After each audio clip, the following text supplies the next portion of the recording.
Dear students, good morning. Exercise 6.3 के सारे questions करने के बाद में अब अगले एक्सरसाइज के लिए चलते हैं। उसमें आपको एक टॉपिक पढ़ना है जो कि है finding square root by division method. अभी तक जो आप स्क्वायर रूट निकाल रहे थे वो प्राइम फैक्टराइजेशन मेथड से निकाल रहे थे, ठीक है ना।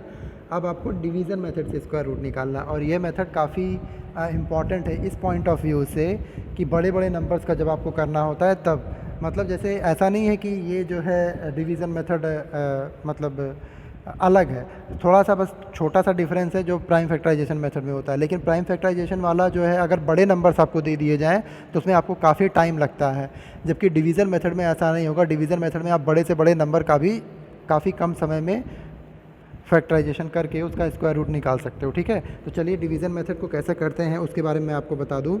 लेकिन उससे पहले मैं आपको बताऊं कि डिवीज़न मेथड से स्क्वायर रूट कैसे निकाला जाता है। एक छोटी सी चीज़ बता दूं आपको जिससे रिलेटेड क्वेश्चन भी आपके जो है एक्सरसाइज में है, और वो ये है, ये जो यहाँ लाइन में लिखा हुआ है ना, यहाँ से लेके यहाँ तक पूरा यही आपका वो है। और वो क्या है, ये यहाँ देखिए क्या लिखा हुआ है। ये कैन वी हटा दीजिए। We can say that if a perfect square of n digits then its square root will be n/2। याद रखिएगा, अगर आपके पास n डिजिट्स हैं, किसमें, कोई भी नंबर है, जैसे मान लो आपके पास एक कोई नंबर ले लिया 40, ठीक है ना, इतना ले लिया, सपोज दैट 36 ले लिया मान लो, ठीक है, 36 ले लिया। तो यहाँ पे 36 में कितने डिजिट हैं, दो हैं, एक 3 है और एक 6, कितने डिजिट हो गए, 2, ठीक है। और 2 क्या है, इवन नंबर है ना, इवन। तो याद रखिए, अगर जो नंबर आपको दिया गया है उसमें जो नंबर ऑफ डिजिट्स हैं वो इवन हो, जैसे यहाँ पे इवन है, 2 है ना, तो इवन है, तो उसका जो स्क्वायर रूट आप निकालोगे, स्क्वायर रूट निकालने के बाद में आंसर जो आएगा उस आंसर में कितने डिजिट होंगे ये आप बिना कुछ किए हुए ही बता सकते हो। कैसे, आप इवन है तो इवन के लिए फॉर्मूला होता है n/2। जब n इवन हो, मतलब नंबर ऑफ डिजिट्स जो दिए गए हैं आपके क्वेश्चन में वो इवन हो, तो वो फार्मूला होता है n/2। n/2 से क्या करेंगे, यहाँ पे देखिए, एक मिनट, ये n के प्लेस पे 2 है तो 2/2 कट कर देंगे, कितना आ जाएगा, 1 आ जाएगा ना। इसका मतलब कि 36 का जब स्क्वायर रूट निकालोगे तो जो आंसर आएगा उस आंसर में केवल एक ही डिजिट होगा, और आपको पता है कि √36 कितना होता है, 6 होता है। एक और ट्राई कर लेते हैं इसी पे बेस्ड। जैसे मान लो आपने ले लिया कोई और नंबर, जैसे कितना ले लिया था, 4 डिजिट का ले लेते हैं, 1000 ले लेते हैं, चलो। इसमें n = कितना है, 4 है ना। n का मतलब नंबर ऑफ डिजिट, कितने डिजिट है, 1 2 3 और ये 4, n = 4 है ना। और ये क्या है, इवन है, तो इसका मतलब अब इसका अगर स्क्वायर रूट निकालेंगे, स्क्वायर रूट निकालने के बाद में जो आंसर आएगा उसमें कितने डिजिट होंगे, तो आप बता सकते हो कैसे, n/2 करके। n के प्लेस पे 4 है तो 4/2 कट कर देंगे, 2 2 4 2। इसका मतलब आप कह सकते हो कि जब हम इसका स्क्वायर रूट निकालेंगे 1000 का, तब जो आंसर आएगा उस आंसर में केवल 2 डिजिट होगा। और आपको पता है कि 1000 का स्क्वायर रूट जब निकालते हैं, एक मिनट, 1000 को 10 × 10 × 10 लिख सकते हैं ना।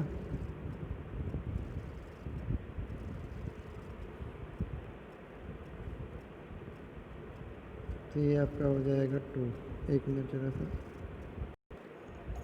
अच्छा सॉरी, एक ये गड़बड़ हो गई, वो मैंने आपको जो नंबर लिया 1000 लिया, तो 1000 में पीछे कितना ज़ीरो, 3 ज़ीरो है ना। तो जब मैंने आपको बताया था कि अगर नंबर ऑफ़ ज़ीरोज़ ऑड होते हैं तो इसका स्क्वायर रूट नहीं निकलता, जैसे 3 ज़ीरो हो या 5 ज़ीरो हो तो इसका स्क्वायर रूट नहीं निकलता है, ठीक है। हाँ, अगर 2 ज़ीरो हो तो निकल जाएगा, 4 ज़ीरो हो तो निकल जाएगा, तो ठीक है, ये नंबर मैंने गलत ले लिया था, कोई बात नहीं। दूसरा एग्जाम्पल ले लेता हूँ। दूसरे एग्जाम्पल में हम ये कह सकते हैं, मान लो कोई और नंबर, जैसे 4 डिजिट है, 1600 ले लेते हैं ये, चलो ठीक है। इसमें भी तो 4 डिजिट है, 1 2 3 4, तो n = कितना हो जाएगा, 4। तो n = 4 हो गया अगर आपका, तो 4/2 करेंगे, मतलब क्यों n/2 करते हैं ना, तो n/2 मतलब 4/2 कट कर देंगे, कितना आ जाएगा, 2। इसका मतलब जब हम 1600 का स्क्वायर रूट निकालेंगे तो 2 डिजिट में ही आंसर आएगा। तो चलो देख लेते हैं, 1600 स्क्वायर को क्या लिख सकते हैं, √16 को 40 × 40 लिख सकते हैं कि नहीं, तो एक 40 बाहर आ जाएगा, ठीक है। इसका मतलब स्क्वायर रूट कितना आ जाएगा 1600 का, 1600 का स्क्वायर रूट जो हो जाएगा वो 40 हो जाएगा। अब 40 में कितने डिजिट है, 1 और 2, तो 2 आ गया ना आपका। तो इस तरीके से ये हो गया। और अब मान लो अगर n ऑड होता है, अभी तक तो मैंने n बताया कि जब n इवन हो, मतलब नंबर ऑफ डिजिट्स जो है उसमें इवन नंबर में हो, 2 डिजिट हो, 4 डिजिट हो, 6 डिजिट हो ऐसे। अब मान लो ऑड में हो, जैसे 3 डिजिट हो, जैसे हो गया आपका 100 एग्जाम्पल ले लीजिए आप, 100 हो गया आपका। 100 में कितने डिजिट है, 1 2 3, तो n इज इक्वल टू कितना हो जाएगा आपका, जिस implies n is equal to 3। तो अगर आपके पास 3 डिजिट्स हैं, ठीक है ना, कितने डिजिट्स हैं, 3 डिजिट्स हैं, तो फिर क्या आएगा, तब उसके लिए फार्मूला होता है n+1/2। क्या होता है, n+1/2। तो n के प्लेस पे क्या है, 3 और +1/2, मतलब 4/2 और 2 कट कर देंगे, इतना आ जाएगा 2।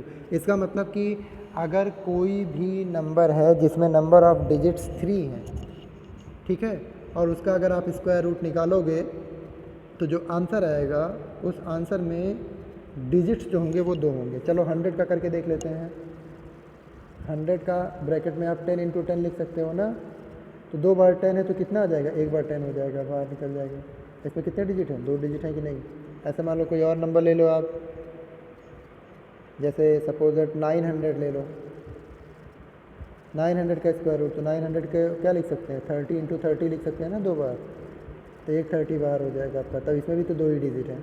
तो आपने देखा क्या कि n अगर ऑड है तब n+1/2 ये फार्मूला लगा करके हम ये पता कर सकते हैं कि स्क्वायर रूट निकालने के बाद जो डिजिट्स आएंगे उसमें कितने, जो नंबर आएगा मतलब उसमें कितने डिजिट्स होंगे। ये ऑड के लिए और इवन के लिए सिर्फ और सिर्फ n/2 कर देते हैं, ठीक है। तो ये मैंने आपको बताया क्योंकि आगे एक्सरसाइज में आपको इससे रिलेटेड क्वेश्चन मिलेंगे। आपको नंबर दे दिया जाएगा और कहा जाएगा कि उसमें जो है स्क्वायर रूट निकालने के बाद कितने डिजिट होंगे। चलिए डायरेक्ट देख लेते हैं इसमें जो है, और उसके बाद में फिर मैं आपको डिवीज़न मेथड बता दूंगा। चलिए ये आ गया आपका 6.4। अब इसमें देखिए पहला क्वेश्चन तो डिवीज़न मेथड से स्क्वायर रूट निकालना, वो तो अभी बताया नहीं मैंने। हाँ ये देखिए क्वेश्चन नंबर 2 दिया ना, find the number of digits in the square root of each of the following number without any calculation, बिना किसी कैलकुलेशन के। तो बस स्क्वायर रूट निकलने के बाद में कितने डिजिट्स होंगे इन नंबर्स के स्क्वायर रूट निकालने के बाद उसमें कितने डिजिट्स होंगे, यही बताना है आपको। तो चलिए देखिए पहला 64, इसमें कितने डिजिट हैं, n इज इक्वल टू कितना है 2, तो ये कितना आ जाएगा 2/2, यही तो करते थे ना, n/2 कट कर देंगे 1। इसका मतलब 64 का जब स्क्वायर रूट निकालेंगे तो उसमें जो आंसर आएगा उसमें एक ही डिजिट होगा। हमने यहाँ पे कोई स्क्वायर रूट निकाला नहीं है, बिना निकाले बता दे रहे हैं। ऐसे 144, n इज इक्वल टू 3 है, तो इसका क्या हो जाएगा n+1/2। तो n के यहाँ पे कितना है 3 है, तो 3 + 1/2 मतलब 4/2, 2 से 2 कट जाएगा, कितना आ जाएगा 2। इसका मतलब जब 144 का आप स्क्वायर रूट निकालोगे तो इसमें जो आंसर आएगा उसके आंसर में जो नंबर ऑफ डिजिट्स होंगे वो 2 होंगे। आपको पता है 144 का स्क्वायर रूट कितना होता है, 12 होता है, ठीक है। तो इस तरीके से देखिए क्वेश्चन नंबर 2 हो जाएगा ना आपका पूरा बिना किसी कैलकुलेशन के। हाँ जैसे मैंने यहाँ पे करके दिखाया है ऐसे आप करिएगा। जैसे मान लीजिए मैंने बताया ना अभी कि सेकंड का फर्स्ट 64 है, तो यहाँ लिखिएगा here n is equal to 2, ऐसा लिख दीजिएगा here n is equal to 2। फिर यहाँ लिख दीजिएगा विच इज़ इवन, जो कि इवन नंबर है। सो क्या number of digits in the square root will be, number of digits in the square root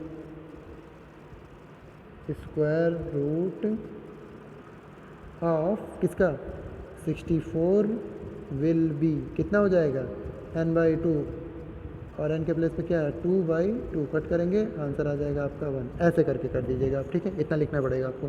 तो ऐसा सब में कर लीजिएगा। अब मैं आपको डिवीज़न मेथड से जो है वो बताने जा रहा हूँ एलसीएम निकालना, ठीक है। चलिए तो डिवीज़न मेथड से एलसीएम कैसे निकालते हैं देखते हैं। यहीं पे देखिए मैं नंबर ले लेता हूँ और नंबर से ही निकाल के आपको दिखाते चलता हूँ, प्रोसेस ही बताते चलता हूँ। देखिए सबसे पहले तो हम अपना नंबर नोट करेंगे, तो हमारा नंबर कितना है 2304, यही है ना नंबर। हाँ अब इसका हमको स्क्वायर रूट निकालना है, तो चलिए ये लाइन ड्रॉ कर दिया ऐसे, ये फिर ऐसे, बिल्कुल ऐसे ही लाइन ड्रॉ करते हैं, ठीक है ना। यहाँ पे कर लेता हूँ, ठीक है, ये लाइन ड्रॉ कर दिया। अब सबसे पहला काम इसमें क्या करेंगे, हम पेयर बनाएंगे। पेयर माने जोड़ा, और जोड़ा याद रखिएगा कैसे बनाते हैं, पीछे से राइट साइड से, मतलब वंस के डिजिट से। तो देखिए यहाँ से बनाएंगे तो 4 और 0 ये एक जोड़ा हो गया, और 3 और 2 ये एक जोड़ा हो गया, ठीक है। तो सबसे पहला काम तो हमारा पहला स्टेप होता है जोड़ा बनाना, वो हमने बना लिया। अब जोड़ा बनाने के बाद में हम सबसे आगे जो हमारा जोड़ा हम उसको देखते हैं, जो सबसे आगे पेयर है। तो हमारा सबसे आगे जो पेयर है वो है 23। क्या है? 23।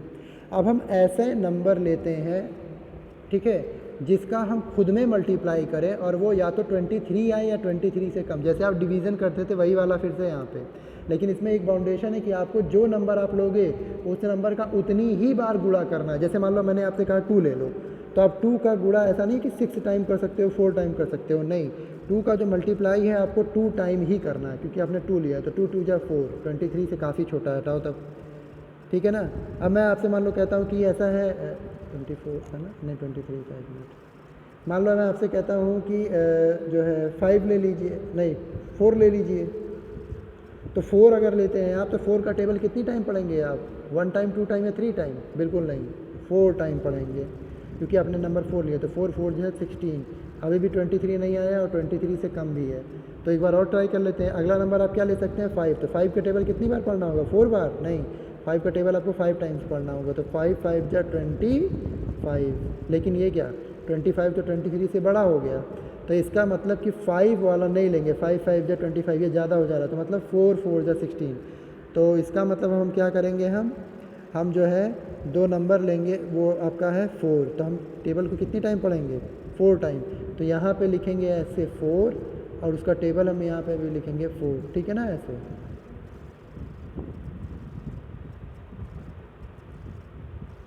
ये हो गया 4। तो अब क्या हो जाएगा आपका? 4 4 जा 16 होता है, तो यहाँ 16 लिख दिया। और इसको अब क्या करेंगे? सब्ट्रैक्ट करेंगे। तो ये 2 से 1 बोरो, 2 1 बोरो को इसको 1 3 को 1 बोरो देगा, 13 माइनस 6 कितना हो जाएगा? 7। और यहाँ 1 बचा, 1 माइनस 1 नथिंग, कट गया। अब याद रखिए, ये जो 4 आपने लिखा है ना यहाँ पे, यही वाला 4 यहाँ वापस फिर से ऐड हो जाता है। क्या हो जाता है? ऐड। तो 4 + 4 कितना हो जाएगा आपका? 8। और 8 ऐड करने के बाद में ये जो जोड़ा दूसरा वाला बचा था ना, वो उसको उतार लेते हैं। जैसे डिवीज़न में जब एक बार डिवीज़न कर लेते थे तो बगल वाला नंबर उतारते थे ना, बस यही था कि वहाँ सिंगल नंबर उतारते थे, यहाँ पे आप जोड़ा उतारेंगे। तो 0 4 को यहाँ ऐसे उतार लेंगे आप, ठीक है। तो चलिए 0 4 उतार लिया। अब फिर वही काम करेंगे कि जो नंबर लेंगे आप, जैसे यहाँ पे 4 लिया था तो 4 का टेबल 4 टाइम पढ़े थे। अब ऐसे ही फिर यहाँ पे एक नंबर लेंगे, ये 8 के बगल में एक कोई नंबर लेंगे। जैसे मान लीजिए 1 ले लिया आपने, अगर सपोज दैट 1 ले लिया, तो यहाँ पे भी 1 लेंगे आप, और 1 का टेबल 1 टाइम पढ़ेंगे। तो 1 1 जा 1, और फिर 1 8 जा 8, 704 से 81 आ गया, ये काफ़ी कम है। तो ऐसा करते हैं, 1 नहीं लेंगे, ठीक है ना। हम कोई और बड़ा सा नंबर ले लेते हैं, बड़ा सा नंबर लाइक ले लेते हैं 5। चलो 5 लेके चेक करते हैं, देखते ज़रा सा। 5 ले लिया। अब देखो यहाँ 5 लिया, तो यहाँ पे भी आपको 5 लिखना पड़ेगा, ठीक है। यहाँ पे भी क्या करना पड़ेगा आपको? 5 लिखना पड़ेगा। तो चलिए 5 लिख दिया। और 5 5 से कितना होता है? 25। तो 25 का पीछे क्या लिख देंगे? यहाँ पे 5, 2 कैरी बचा आपका। और फिर 5 का यही जो 5 है ना, इसका टेबल आपको 8 टाइम अपने सामने जो नंबर लिखा उतने टाइम भी पढ़ना पड़ेगा। तो 5 8 जा 40, 40 में 2 ऐड करेंगे तो 42। तो ये 704 था, ये 425, अभी भी काफ़ी कम है। Oh shit. तो चलिए फिर से लिख लेता हूँ मैं यहाँ पे 2 3 0 4, 4 टाइम गया था, तो 4 4 जा 16, 7 बचा था, यही 4 यहाँ ऐड कर लिए थे तो 8 हो गया था, और ये 0 4 उतार लिए थे, ठीक है। यहाँ तक तो सबको पता ही है। अब आगे मैंने 5 टाइम तक लेके गया, तो कभी काफ़ी नंबर आ रहा है, तो ऐसा करते हैं 8 टाइम लेके चले जाते हैं। 8 का टेबल 8 टाइम। तो अगर 8 का टेबल 8 टाइम पढ़ेंगे, यहाँ पे मान लो 8 लिख देता हूँ मैं, तो 8 8 जा 64 का 4 कितना? 6 कैरी, और फिर 8 8 जा 64 और 6 कितना हो जाएगा? 70। ये देखिए 70 आ गया ना।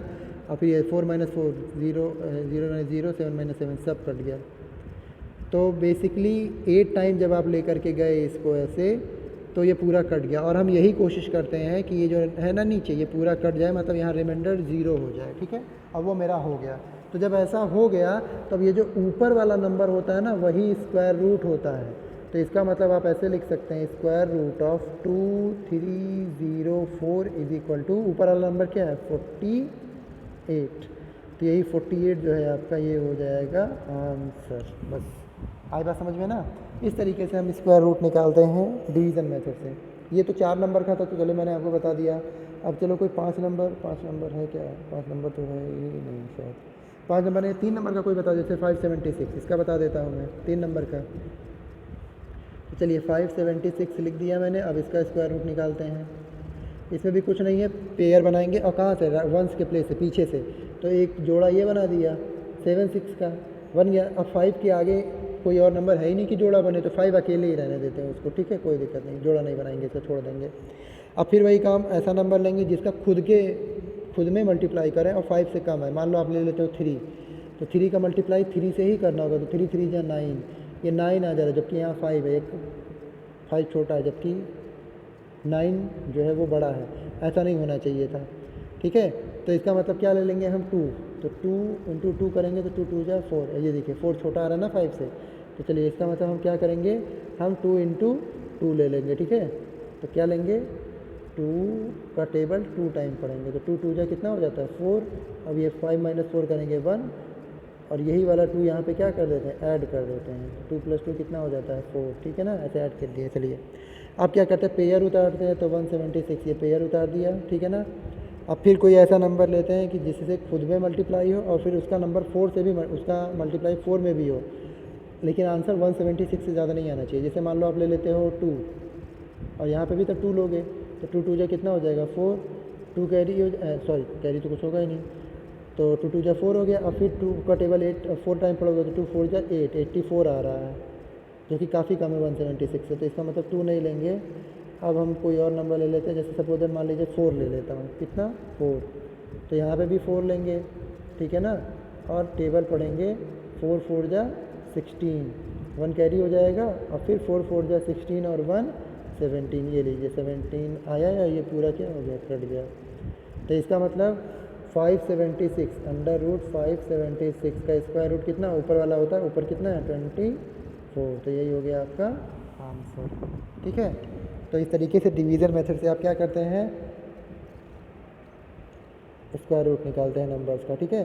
तो पहला क्वेश्चन और दूसरा क्वेश्चन आई थिंक आपको बहुत अच्छे से समझ में आ गया होगा। डेसिमल नंबर का जो डिवीज़न है वो कैसे करते हैं वो मैं आपको अगले वीडियो में बता दूंगा, ठीक है ना।